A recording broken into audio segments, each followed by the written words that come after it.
You are not expecting it when it happens. You walk into a quiet room, and something shifts. The air feels familiar in a way that makes your chest tighten. For a second, your brain tells you they are here, not as a memory, not as a thought, but as a presence. You almost turn your head, as if you might see them standing where they used to stand. Years have passed.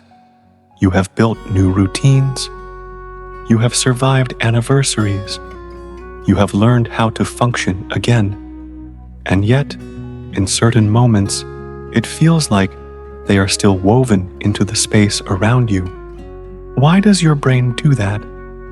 Why does it make someone who is gone feel emotionally near? Why can a scent, a song, or a quiet evening bring them back with such intensity that your body reacts before your mind catches up? You might be pouring coffee in the morning when suddenly you see them sitting at the table in your imagination.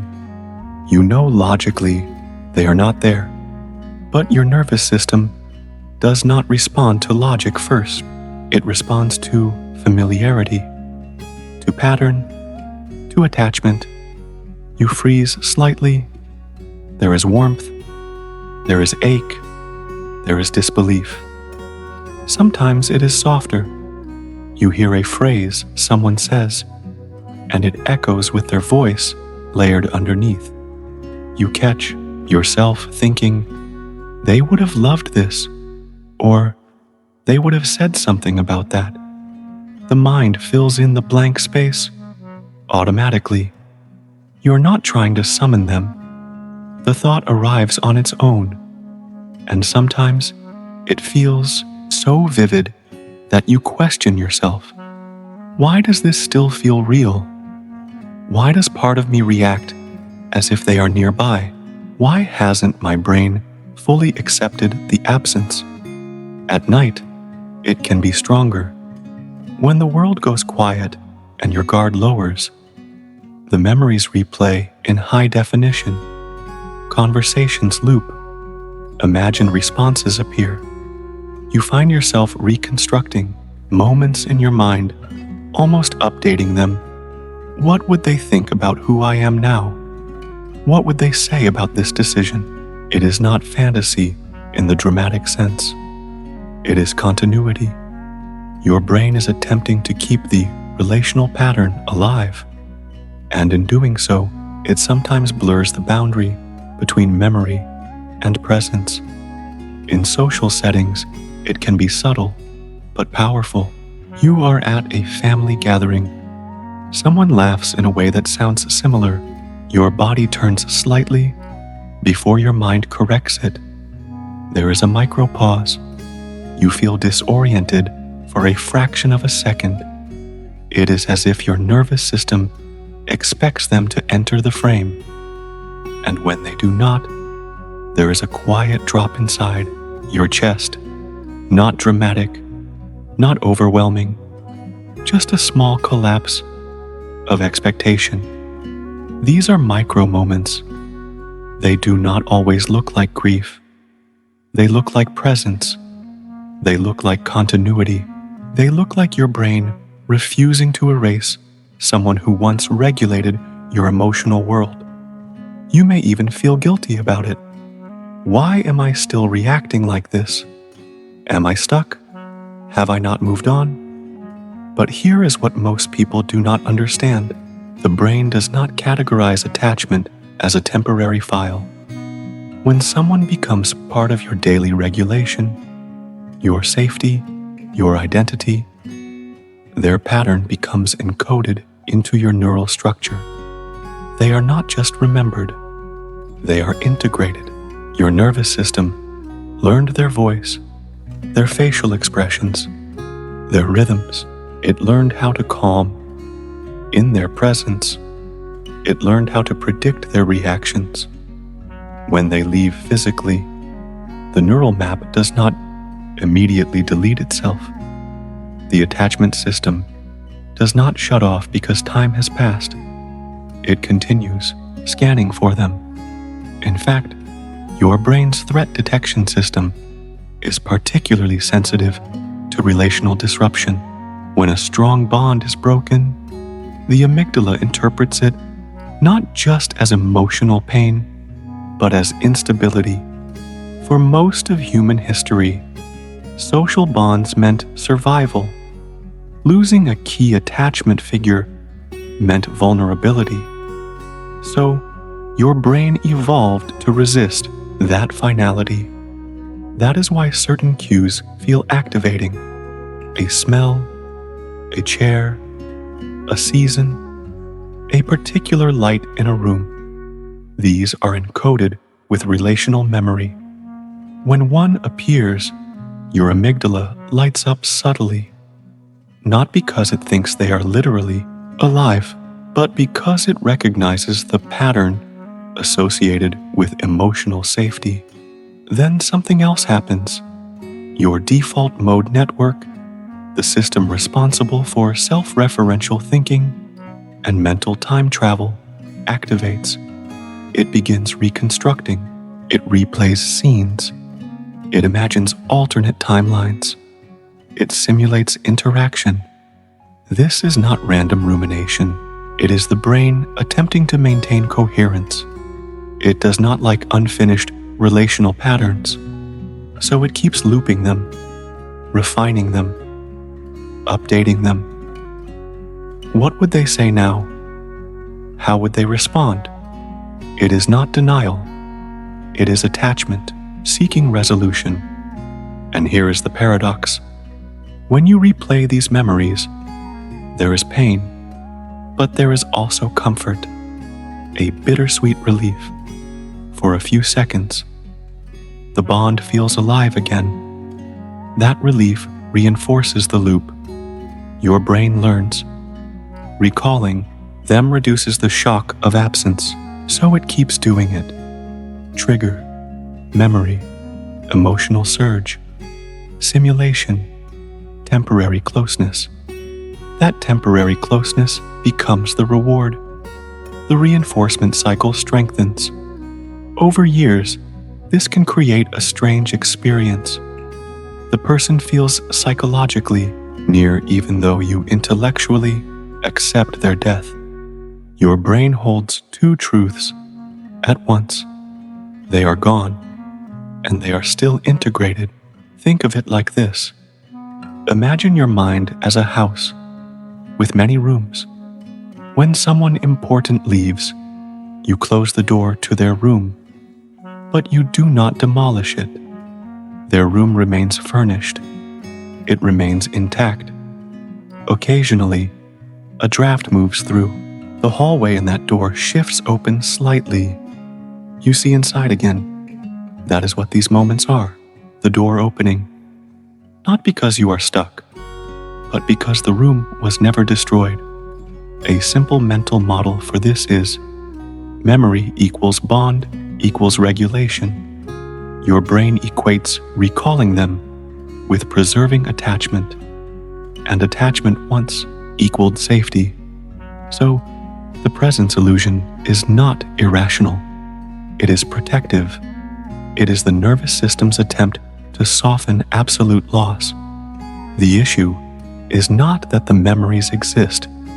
The issue is when the loop becomes involuntary and destabilizing, when it interrupts your ability to be present, when you find yourself drifting away from conversations repeatedly, when your identity begins to orbit around absence. That is where gentle rewiring becomes important. Not to erase them, not to detach emotionally, but to integrate memory without simulation taking control. The first step is awareness without immersion. When a memory surfaces and your body reacts, pause. Do not dive into the scene immediately. Notice it. This is my brain activating a neat attachment cue. That simple labeling engages your prefrontal cortex. It reduces the intensity of amygdala activation. You are not suppressing the memory. You are observing it. This distinction is critical. Suppression strengthens loops.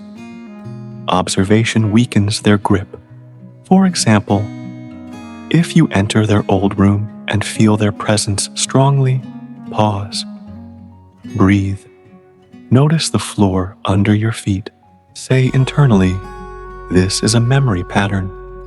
Then continue your movement. You will likely feel the intensity reduce slightly, not disappear, but soften. That softening teaches your nervous system that memory does not require full simulation. The second step is emotional labeling. Instead of saying, "I feel haunted," identify the core emotion. Is it longing? Is it warmth? Is it unfinished conversation? When you name the emotion precisely, you disrupt the default mode network's tendency to spiral. The brain prefers specific data over vague distress. For instance, during a family dinner, when you imagine them sitting at the table, label it. This is longing for shared presence. That clarity stabilizes you. The third step is micro-acceptance. Not acceptance of the loss in abstract terms, but acceptance of the memory's place in your present identity. You might think, "They shaped me. That influence is still here." This reframes presence from illusion to integration. Neurologically, this updates your amygdala's prediction. Instead of perceiving a void, it perceives continuity through you. The fourth step is present anchoring. After acknowledging the memory, shift your attention to a sensory action. Touch the table. Notice a sound in the room.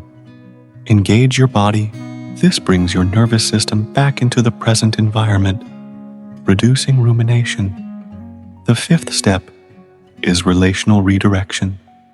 If a memory arises during a conversation, share a brief story instead of retreating internally. This converts solitary simulation into social integration. It moves the bond from internal looping to shared honoring. Over time, these small interventions reshape the reinforcement cycle. Instead of trigger, simulation, relief, reinforcement, the new loop becomes trigger, awareness, integration, present grounding, stability. The memory remains, but the intrusive intensity fades. You begin to experience them not as a sudden presence, but as a steady thread woven into your story. Grief does not vanish, it evolves. What once felt like a sharp echo becomes a quiet warmth. The brain does not need to erase attachment to function. It needs to update the prediction that absence equals danger, and that update happens gradually through repeated safe exposure to memory without full immersion. There is something deeply human about the way your mind preserves those who mattered. It does not let them dissolve easily. It keeps fragments accessible, not to trap you in the past, but to maintain coherence in your identity. You are not broken because you still feel them. You are neurologically loyal, but loyalty can exist without being consumed. The next time a quiet moment brings them near, do not panic. Do not judge yourself. Notice the pattern. Breathe. Label it. Integrate it. Anchor back to now. Let the memory pass through instead of pulling you under. Presence does not mean denial. It means the bond once mattered deeply enough to shape your nervous system. And that shaping does not disappear overnight. In the stillness after the memory fades, reflect gently. The mind is not trying to haunt you. It is trying to preserve connection. When you meet that impulse with calm awareness instead of fear, something shifts. The door to that room in your mind still exists, but it no longer swings open unexpectedly. It opens when you choose to enter, and when you step back into the present, you carry the warmth without the destabilizing pull. That is integration. That is healing that respects attachment instead of forcing erasure. And that is how grief transforms from intrusive presence into quiet continuity.